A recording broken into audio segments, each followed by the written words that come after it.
It was a relatively short flight for Pope Francis. Upon his arrival to the French city of Strasbourg, crowds were waiting for him outside, ready to cheer him on.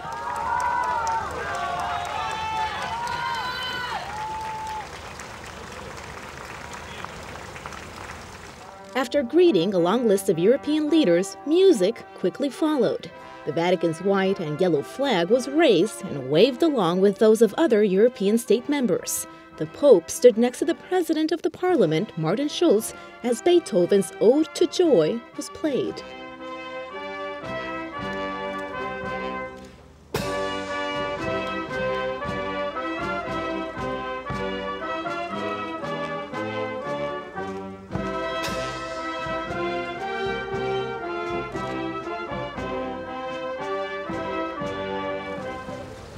And following his trademark style, he was transported in a simple gray car for a short drive to his destination. Once there, even more greetings took place. Some were familiar faces, others he'd met before in the Vatican. One of the highlights was this woman, an unassuming elderly woman in her 90s whose family he stayed with decades ago when the Pope lived in Germany. They chatted for a bit and even exchanged some laughs while speaking in German. Then came the moment they'd all been waiting for.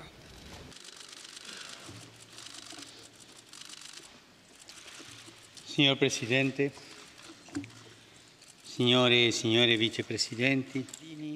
The Pope called on European leaders to leave a tired Europe behind and to re-energize itself through family values, employment, immigration, care for the environment, and for the most vulnerable. The Parliament clapped many times during his speech and even gave him a standing ovation.